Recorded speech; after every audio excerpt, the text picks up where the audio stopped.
we often hear in the media in America, oh my God, Muslims, watch out.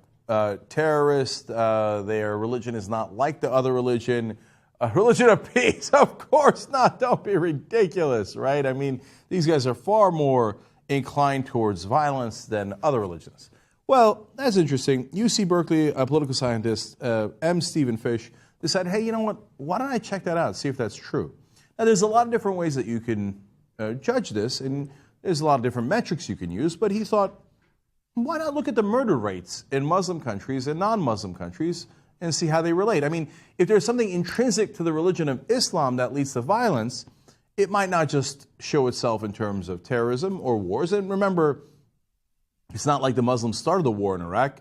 We started the war in Iraq, right? And then a lot of violence broke out. But murder is a different category. It's, intentional homicide, and it's judged based on crime statistics. So let's check that out, okay? I thought that's an interesting idea.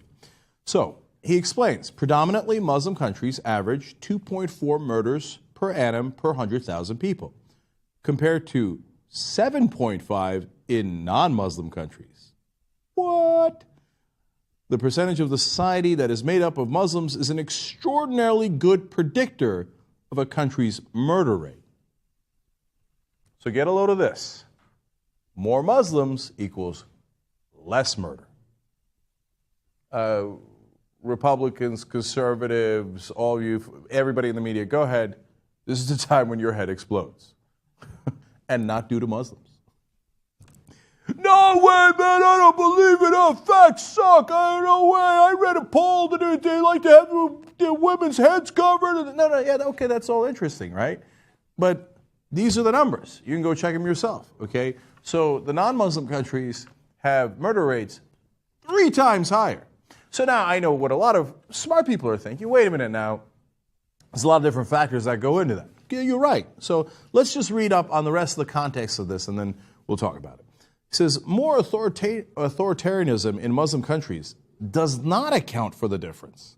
I have found that controlling for political regime and statistical analysis does not change the findings. More Muslims, less homicide.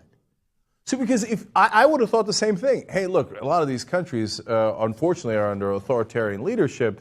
And now if you got a guy who's a dictator and who's going to, have severe consequences for you, if there's crime, maybe that affects the numbers. But he controlled for that, and he found that it does not affect the numbers. Okay. How about if you took out some of the troublesome Christian countries? There are countries, by the way, when they're troublesome, they're not called Christian countries. They are countries that happen to be Christian, right? But there's huge murder rates in some of those countries. So he thought of that. He said, Fish further fleshed out these findings, for example, by rerunning the numbers to exclude non-Muslim majority states with extraordinarily high murder rates. Colombia, El Salvador, Guatemala, Honduras, Jamaica, Lesotho, South Africa, and Venezuela. Countries with lots of Muslims were still less murder-prone by a pretty large margin. Okay. Now, do I believe that there is something inherent in Muslim people that makes them less violent than other Homo sapiens? Of course not. That argument is as absurd as saying that Muslims are inherently more violent. No, they're human beings. They're exactly the same as the rest of us. Now, could there be something that is in their culture, the socioeconomic conditions, political context that's making the difference? Yes. Now, that's exactly what I say also about terrorism, that it might have something to do with the political context, the socioeconomic conditions, etc., and all that should be studied further. Okay, but the idea that Muslims are inherently more violent in general is counterfactual. It is the opposite of true. Okay?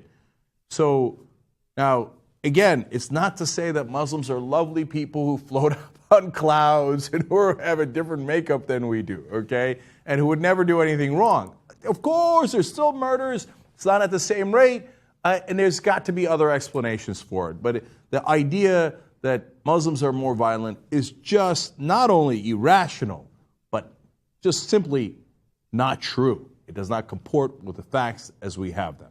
So for all of you guys who wanted to consider the Muslims are the worst of the worst, I guess that's a sad day for you. You'll have to go find another group to single out and go, no, but those those are the really, really bad guys.